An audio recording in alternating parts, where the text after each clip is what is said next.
Hello everyone, my name is Amy, and welcome to my DEx Poster presentation on Gaming with Feeling, a video game-based out-of-school time program to promote social emotional learning in elementary school children.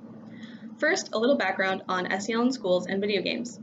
Social emotional learning, or SEL, at its very basic, is about acquiring and applying skills, knowledge, and attitudes to develop healthy identities, understand and manage emotions, show empathy, achieve goals, maintain supportive and healthy relationships, and make safe and responsible decisions.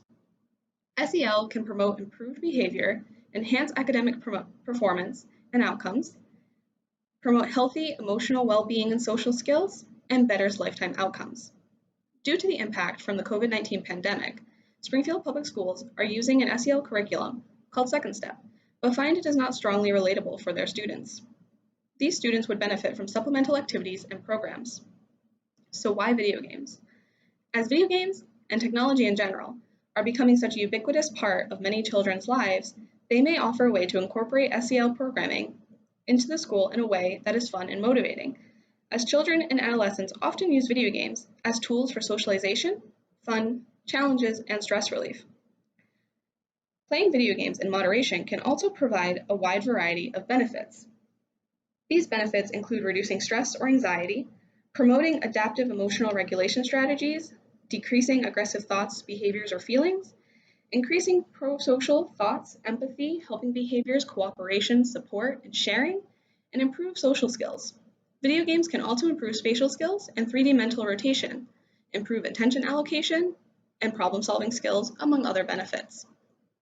The purpose of this DEx project was to identify where the gaps and needs are in Glickman Elementary School's social emotional learning curriculum, and what the specific SEL needs of the students are, to provide education to staffs and parents as needed, and to create an out-of-school time program curriculum that utilizes video games to promote SEL skills. The creation of this curriculum was the main scholarly focus of this project. After extensive research, several informational resources, handouts, were created for teachers and parents on the connection between video games and SEL. The first handout provides general information on video games, including a definition, describing moderate versus excessive gaming, the content rating system, and some stats. The second handout is on the benefits of moderate gaming and goes more in depth about the benefits just mentioned earlier, as well as touching upon some of the possible negative outcomes of excessive gaming.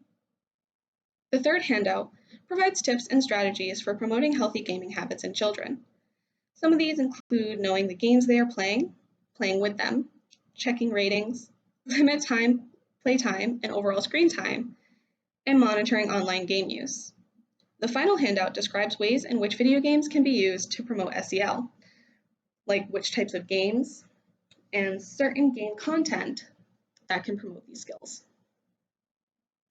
Gaming with Feeling is an out-of-school time program that was created for the scholarly project for the DEx. This flowchart describes the process in creating this program.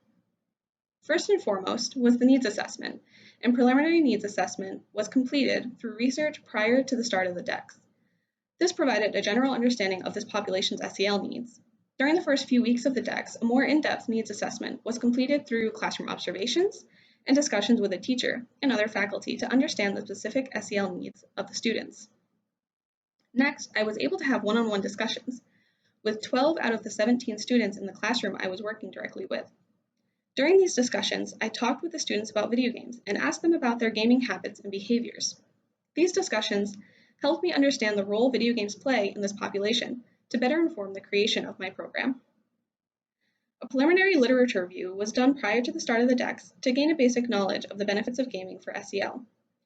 Further review of the literature was conducted throughout the DEx to look into how games can promote the specific needs identified, as well as to research the games the students mentioned during those discussions, to see which ones could possibly be used. This was intended to make the program more client-centered and meaningful. Research was also done on how to create a program curriculum. Once all that information was gathered, a first draft of the curriculum was created. This curriculum was designed to address the needs of the population, align with the school standards, and supplement Glickman's current SEL curriculum. A program profile and instructional framework were completed, along with detailed instructions for 10 sessions. 3 people, my faculty mentor, site mentor, and the classroom teacher I worked with, reviewed my program and provided feedback. Overall, this feedback was generally positive and included grammatical edits and suggestions for formatting of the sessions to make the instructions easier to read. A trial session of Session 5 was also conducted in the Western New England Pediatrics Lab with a convenient sample of 2 9-year-old boys. This trial session provided some valuable feedback to note or tweak in the final edits. Lastly, all feedback was taken into consideration for making the final edits to the program curriculum. The final program consists of 10 sessions that focus on 5 main themes, including independent learning, emotion and empathy, handling frustration, critical thinking and problem solving, and communication and teamwork. These sessions can be run twice a week for 5 weeks, or once a week for 10 weeks, and can be an hour to an hour and a half long. To wrap things up, gaming and moderation provides a variety of benefits, including promoting social emotional learning skills, and provides a safe environment to practice said skills. Through the process of creating this curriculum, it is suggested that such a program may be effective in promoting SEL skills in elementary school children. And while this program was initially created for a specific population, such a program is open to being modified or expanded to address the needs of other populations. Some recommendations for the program include further research to assess the proposed outcomes and effectiveness and feasibility of the program's implementation, as well as expansion of the program to access a wider variety of available games for promoting SEL skills. Limitations to this project include the focus on one specific 3rd grade class rather than the whole school, having little direct observation of student gaming and home gaming habits and behaviors being self-reported, and games used being limited to mostly free computer-based games, and the program not being trialed with the intended population. Thank you for listening to my presentation, and I hope it gave you some interesting things to think about.